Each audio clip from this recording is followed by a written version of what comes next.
Ang sikat kaayo nga kanta karon nga hawak mo ang beat, dili di ay gama sa artificial intelligence o AI? Mao ba? Tungod sa pagduda sa daghang katawhan, giklaro sa composer ni ini nga si DJ Mogo o Silvana Mazir Hernandez nga produkto kini sa iyang kaugalingong emosyon o musicality. Matod sa French DJ nga minyo na og Pinay, ang kanta kombinasyon sa cha-cha sa Leyte o budots.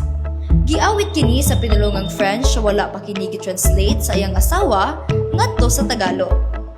Gigamitan man tuod kini og mga high standard nga software para sa beats apan ang matag pulong og tono gikan sa iyang kasing-kasing ug dili gikan sa AI. Sa pagkakaron, matod pa ni DJ Mogo, ipabili lang usa niya nga sekreto ang singer luyo sa viral nga kanta.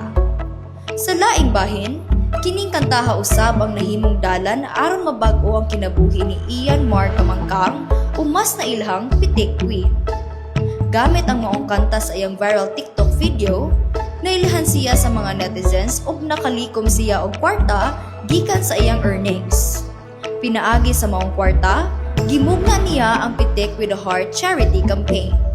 Ug gigamit ni Ian ang iyang platform aron makatabang sa mga bata nga dili ka eskwela ug sa mga taong nagkinahanglan. Mao ba?